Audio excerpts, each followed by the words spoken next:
त्यानंतर महाराष्ट्रातील ओबीसीची मुलुकमध्ये येतो या लढ्याचं युवा नेतृत्व आदरणीय प्राध्यापक लक्ष्मण वाघमारे सर. आता तुम्ही दोघे एकच झालेले मान्य लक्ष्मण हाके सर यांना विनंती करतो की त्यांनी आपल्याला मार्गदर्शन करावे.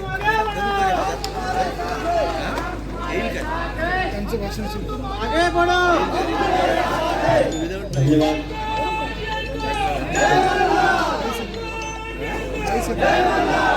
विचारपीठावर विराजमान असणारे श्रद्धेय बाळासाहेब आंबेडकर आणि विचारपीठावरील सर्व मान्यवर, मी सगळ्यांचं नाव नाही घेणार. आज नांदेडमध्ये ओबीसींचा मेळावा होतोय किंवा मोर्चा होतोय आणि या मोर्चावर छाप कशाची आहे साहेब, तर निवडणुका येऊ घातलेल्या काही दिवसात जाहीर होणार आहे आणि आमचे ओबीसी येडे वर्षभर गेली आम्ही या महाराष्ट्रामध्ये मोर्चे काढतोय, आंदोलन करतोय. वर्षभर नवे पर्व ओबीसी सर्व म्हणणारे निवडणुका लागणार आहेत असं कळल्या आधी इधर जाओ आधी उधर जाओ. कोण काँग्रेस, कोण भाजप, कोण राष्ट्रवादी, कोण शिवसेना. मला तिकीट मिळणार आहे हाके सर, जरा थांबा सर, मला तिकीट मिळणार आहे. अरे तुला ओबीसीचं आरक्षण आहे म्हणून तिकीट मिळणार आहे, बरोबर आहे का? आणि हे ओबीसीचं आरक्षण गेलं तर तुला झाडू पोच्याशिवाय हे आणि जी हुजूर गुलाबी हे वास्तव जोपर्यंत ओबीसीच्या दुय्यम दर्जाचं नेतृत्व करणाऱ्या, तृतीय दर्जाचं नेतृत्व करणाऱ्या या माणसांना जोपर्यंत हे आत्मभान येणार नाही, आपला बाप कोण, आपलं आरक्षण चॅलेंज होत असताना, आपलं आरक्षण संपत असताना आपल्या बाजूने कोण कोण बोललं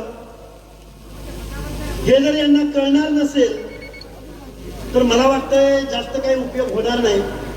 कारण जरांगेंच्या सांगण्यावरनं ज्या महाराष्ट्राच्या मुख्यमंत्र्यांनी जरांगे काय केलं, जरांगे मुंबईला गेला, झुंड घेऊन गेला, एक GR काढायला लावला 2 सप्टेंबरचा गव्हर्नमेंट रिझोल्युशन. 2 सप्टेंबरचा GR हा महाराष्ट्रातील ओबीसीचं आरक्षण संपवणारा GR आहे. हा काळा GR आहे. हा GR रद्द झाला पाहिजे असं म्हणणाऱ्यापैकी एक नेते महामानव डॉक्टर बाबासाहेब आंबेडकरांचे वारसदार, विचारांचे वारसदार, आरक्षणाचे राखणदार इथं विचारपीठावरती उपस्थित आहेत. बाळासाहेब, मी तुमच्या समोर बोलतोय म्हणून नाही बोलत, तुमचं कौतुक करायचं म्हणून नाही बोलत. तुम्ही ओबीसींच्या बाबतीमध्ये ठाम भूमिका घेतलेली आहे. आता काही आमच्या लोकांना कळत नाही, तर त्याला काय करायचं? आता नोकऱ्यामधलं, शिक्षणामधलं आरक्षण उरलंय का? आताच्या मुख्यमंत्र्यांनी 9 खाजगी एजन्सीज नेमलेले. या 9 खाजगी एजन्सीच्या माध्यमातून, आउटसोर्सिंगच्या माध्यमातून इथं प्रत्येक पदं भरली जातात, म्हणजे प्रायव्हेटायझेशन झालेलं आहे. आता ऍडमिशनच्या ठिकाणी, शिक्षणाच्या नोकरीच्या, शिक्षणाच्या एंट्री पॉइंटच्या ठिकाणी सगळीकडे प्रायव्हेटायझेशन झालंय.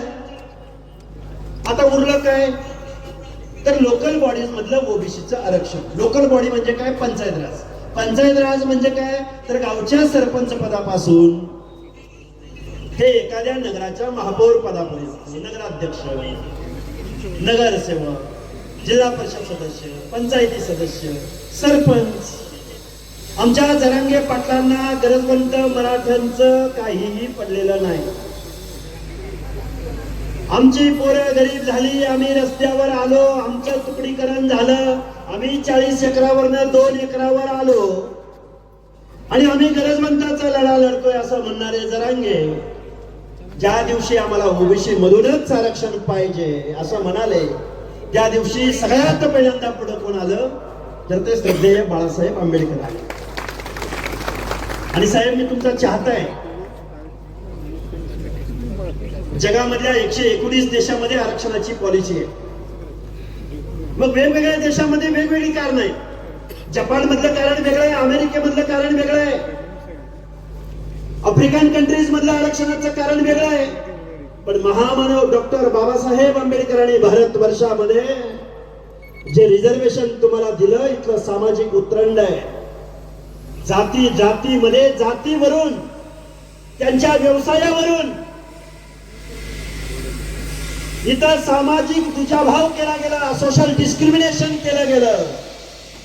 आणि त्या जातीमध्ये जन्माला आल्या कारणानं त्यांना इथल्या व्यवस्थेमध्ये दुय्यम वागणूक दिली गेली. त्या लोकांच्या प्रतिनिधित्वासाठी हे आरक्षण दिलं गेलंय.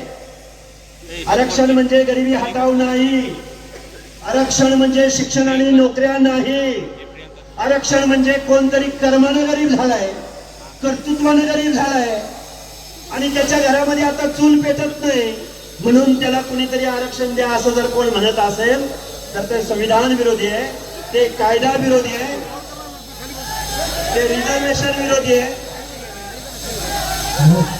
जरा ते मीटर बंद करा, वरचं बंद करा, ते दादा वरचं बंद करा, ते काम बंद करे. हा ठीक आहे, ठीक आहे, शांत बसा. आपले बांधव आहेत, आपले बांधव शांत आहे. ठीक आहे.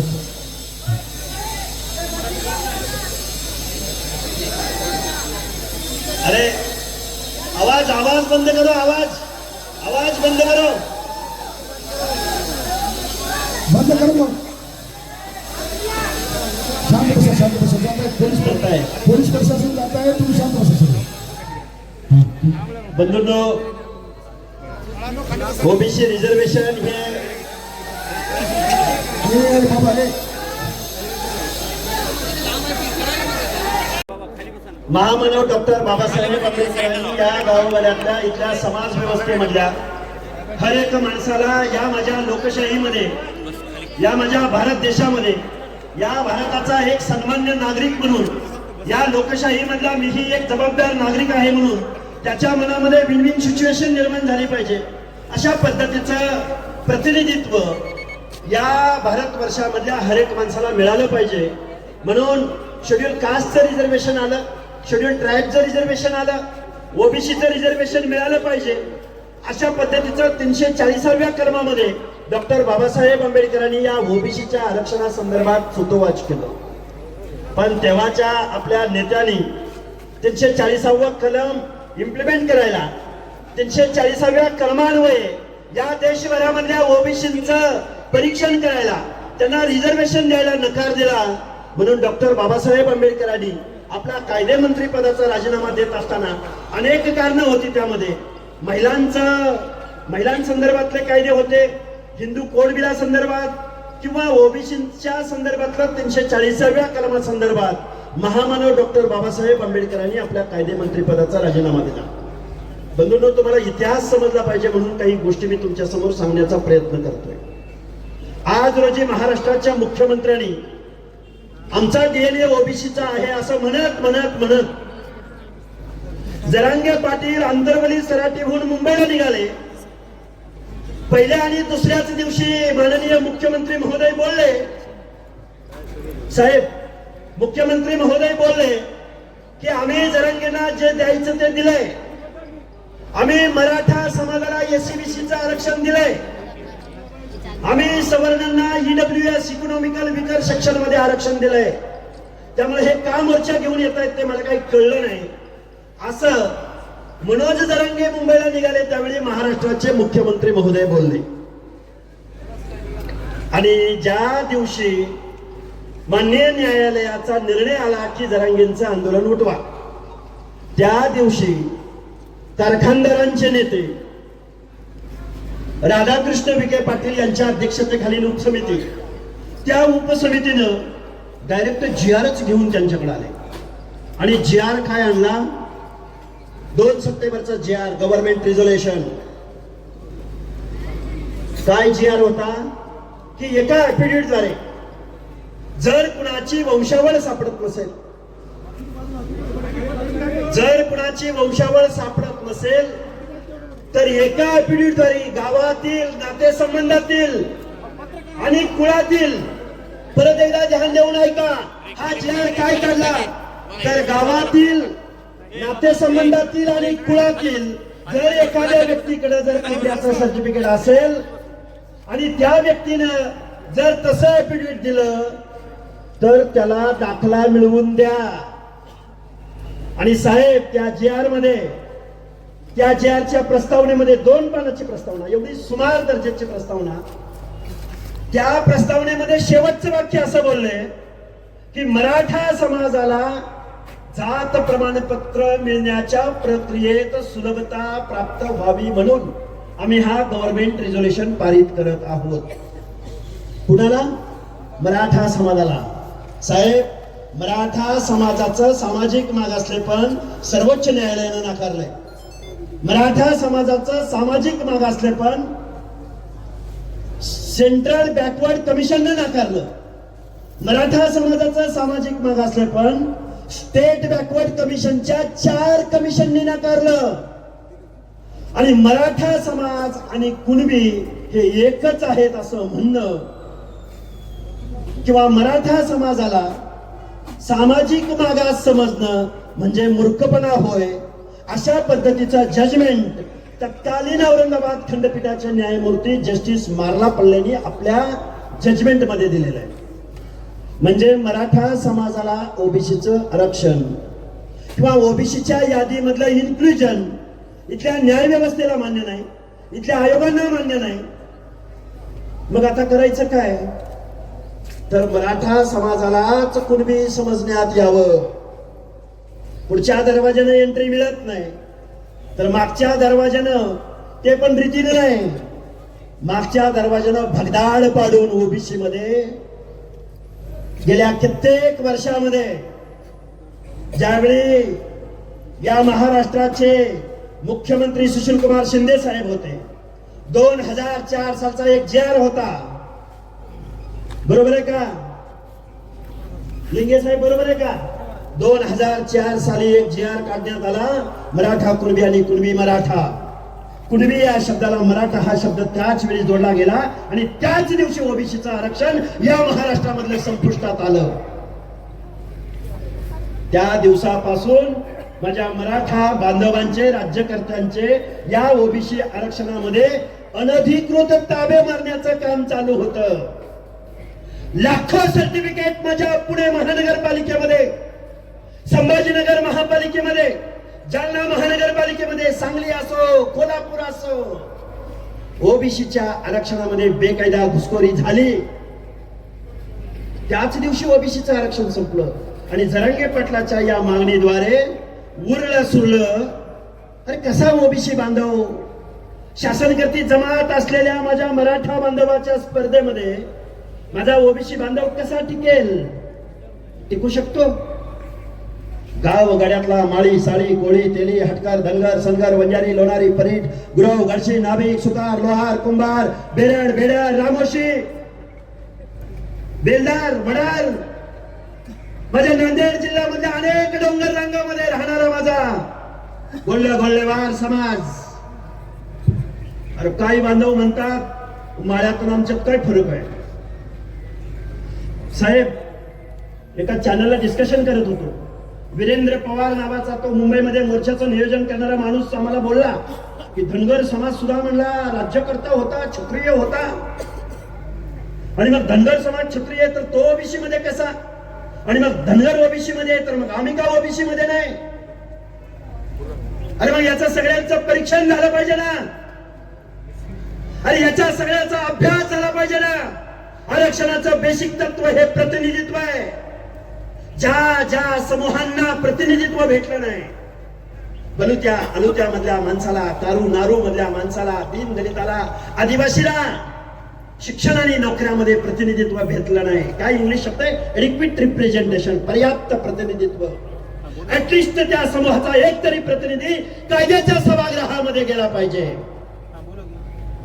संयुक्त महाराष्ट्र निर्माण झाला तेव्हापासून आजपर्यंत या महाराष्ट्राच्या विधानसभेमध्ये एकही नाभिक पोचू शकला नाही, एकही सुतार, कुंभार, लोहार पोचू शकला नाही, एकही गिसाडी, गुरव एखादा पोचला असेल. साहेब, माझा अभ्यास कमी असेल, पण जोपर्यंत ओबीसीची मुवमेंट जोपर्यंत बलुत्याची अनुत्याची सामाजिक मागासलेपणाची व्याख्या या महाराष्ट्रामधला एकही नेता बोलणार नाही आणि एकही नेता खरं बोलायला तयार नाही. शरदचंद्रजी पवार काय म्हणे, मंडल यात्रा काढली. अरे मंडल आयोग इम्प्लिमेंट करायला लावणारे कोण होते? इतर विचारपीठावर बसणारे श्रद्धेय बाळासाहेब आंबेडकर होते. विश्वनाथ प्रताप सिंग, आमचे मुंबई विद्यापीठामधले अरुणजी कांबळे साहेब, या सगळ्या मंडळींनी मंडल आयोग इम्प्लिमेंट झाला पाहिजे यासाठी विश्वनाथ प्रताप सिंगांकडे आग्रह धरला.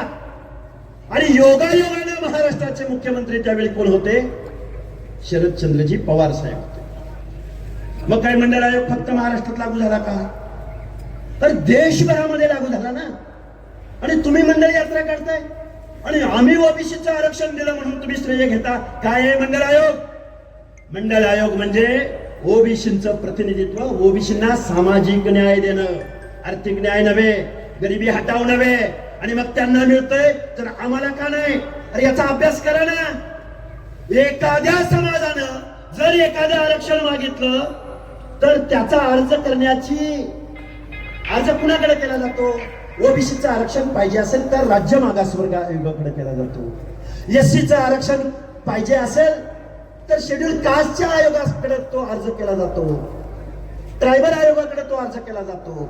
मग तो आयोग अभ्यास करतो, त्याची काहीतरी मेथडॉलॉजी आहे, त्याच्या पाठीमागे काहीतरी संविधानिक तत्व आहे, त्याच्या मागे काहीतरी पॅरामीटर्स आहे, त्याचा लिगल ऍस्पेक्ट आहे. कोणी मागणी काहीही मागणी करू करेल ना उद्या, आणि मग त्याला ते द्यायचं. मला वाटतंय महाराष्ट्रामधल्या लोकनियुक्त सरकारनं घटनेच्या मूलभूत तत्वांची पायमल्ली केली. रिझर्वेशन धोरण पायदळी तुडवण्याचं काम केलंय. ओबीसीचं आरक्षण आज रोजी संपवलेलं आहे. माननीय देवेंद्रजी फडणवीस साहेब, तुम्ही जरांगे पाटलाच्या सांगण्यावरनं ही ओबीसीची मसलत, हे ओबीसीचे हक्क आणि अधिकार तुम्ही 2 सप्टेंबरच्या JR न संपवलेले आहेत. तो विखे पाटील नावाचा कारखानदार, वायनरी चालवणारा, काय कळतं विखे पाटील साहेब तुम्हाला? सोशल जस्टिस समजून घ्यायचं असेल तर बाळासाहेब आंबेडकर साहेब काय म्हणतात ते कधीतरी कान खुलं ठेवू नये का? म्हणे मराठा समाजानं कधी ओबीसी आरक्षणाला विरोध केला होता का? आता ओबीसीच्या लोकांनी संभ्रम निर्माण करू नये. आणि आता ओबीसी लोकांनी आम्ही तुम्हाला विरोध केला नव्हता तर तुम्ही आम्हाला का विरोध करताय? ही काय भावाभावामधली वाटते का? घरामध्ये जर एखाद्या कुटुंबामध्ये 4 भाऊ असतील आणि त्या 4 भावंडापैकी एक भावंड जर अपंग असेल, दिव्यांग असेल, तर त्या कुटुंबामधले आई वडील काय विचार करतात की अरे हा एक आपला मुलगा थोडासा अपंग आहे, याच्यासाठी आपल्याला काहीतरी स्पेशल तरतूद केली पाहिजे.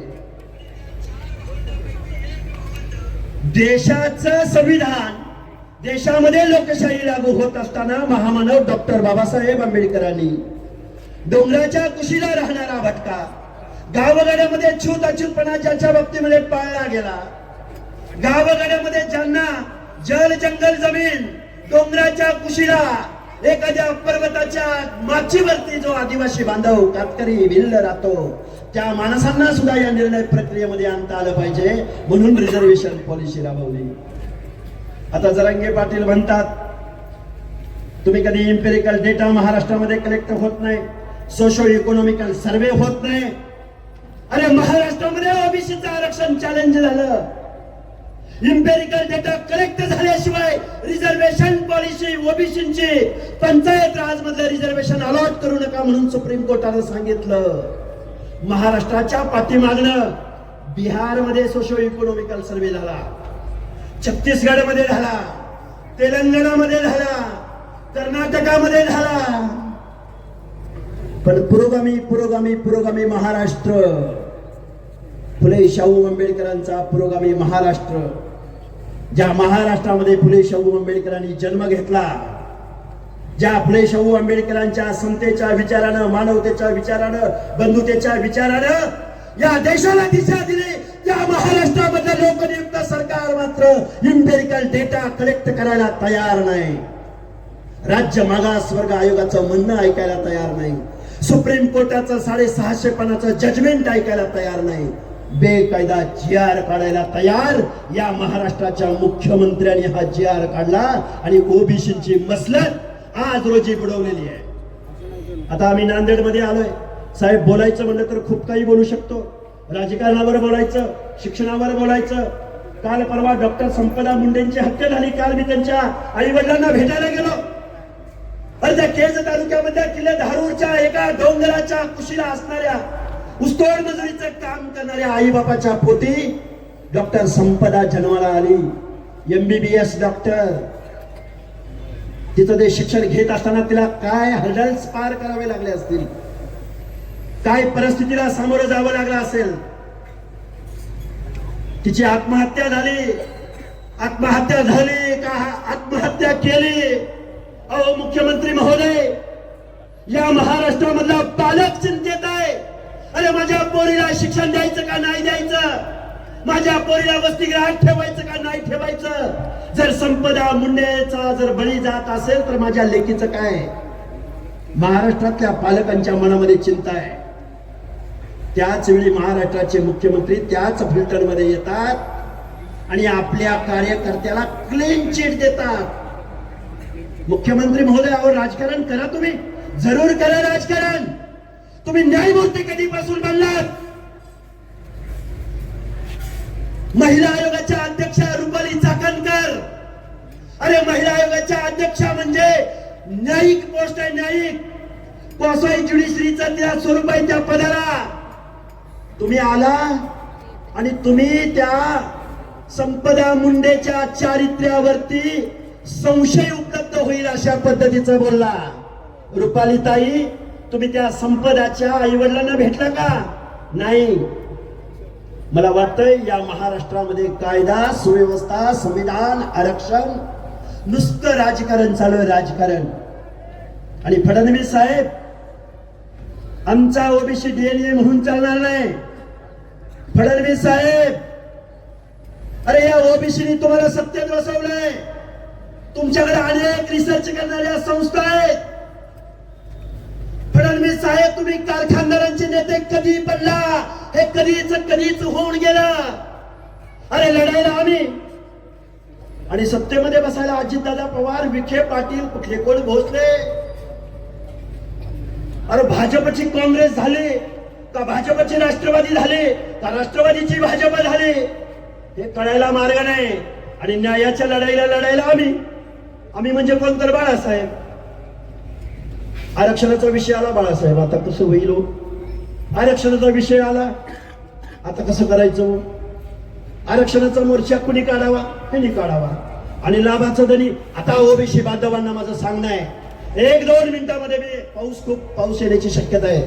आदरणीय साहेबांचं भाषण ऐकायचं आहे तुम्हाला. मला 1-2 वाक्यामध्ये मी माझं भाषण संपवेल. लढायला आम्ही, सामान्य माणसाला न्याय द्यायला आम्ही. निवडणुका जिंकायला कुणी? कारखानदार, वतनदार, जागीरदार. तुम्ही आम्ही काय मागत बसलो? आम्हाला स्कॉलरशिप द्या आणि आम्हाला ओबीसी आरक्षण द्या. आम्हाला काय द्या? अरे महाराष्ट्राची 7 लाख करोड रुपयाची तिजोरी आपण ज्यांच्या हवाली केली. अरे बाबा साहेबांनी तुमच्या आमच्या मताला लाख मोलाची किंमत प्राप्त करून दिली. एक व्यक्ती, एक मत, एक मूल्य. टाटा बिर्ला अंबानीच्या मताला जेवढी किंमत तेवढीच गाव गाड्यामध्ये ऊसतोड मजुराच्या मताला किंमत. तुम्हाला शासन करते जमात व्हायचंय असंच म्हणाले का बाबासाहेब? तुमच्या मताला किंमत दिली, पण त्या मताचं मूल्य तुम्ही आम्ही काय केलं? निवडणुका आल्या, अरे 500 रुपयाला बळी पडणारे तुम्ही. आता खूप काही बोलणार होतो. ते सोळंकी नावाचं वयोवृद्ध माणूस संविधानाचा अपमान करतोय, मतदाराचा अपमान करतोय. म्हणतोय बकरी द्यावं लागतोय, चपटी द्यावं लागतोय, पैसे द्यावं लागतोय, गोळीबार करावा लागतोय, दारुगोळा आहे का बघावं लागतोय. यांच्या बाप दाद्यांनी हेच केलं. महाराष्ट्र ओरबाडून खाल्ला, लुटून खाल्ला. बाबांनो, आज नांदेडमध्ये तुम्ही एवढ्या बहुसंख्येने जमला. पावसाचं वातावरण आहे आणि साहेब बोलणार आहे. आम्ही न्यायाची, सामाजिक न्यायाची लढाई घेऊन पुढे जातोय. 500 माणसं असली चालेल, 1000 माणसं असली चालतील. आणि इथं रवी शिंदे बसलेले आहेत. हिंगोलीला 1 लाख लोक घेऊन आले होते. 1 लाख. भविष्यामध्ये आपल्याला नागपूरच्या अधिवेशनावर पण जावं लागेल आणि मुंबईलाही जावं लागेल. लढाईची तयारी ठेवा. मी माझा मनोगत इथं आटोपत घेतो. धन्यवाद. जय हिंद, जय भीम, जय ज्योती, जय मल्हार.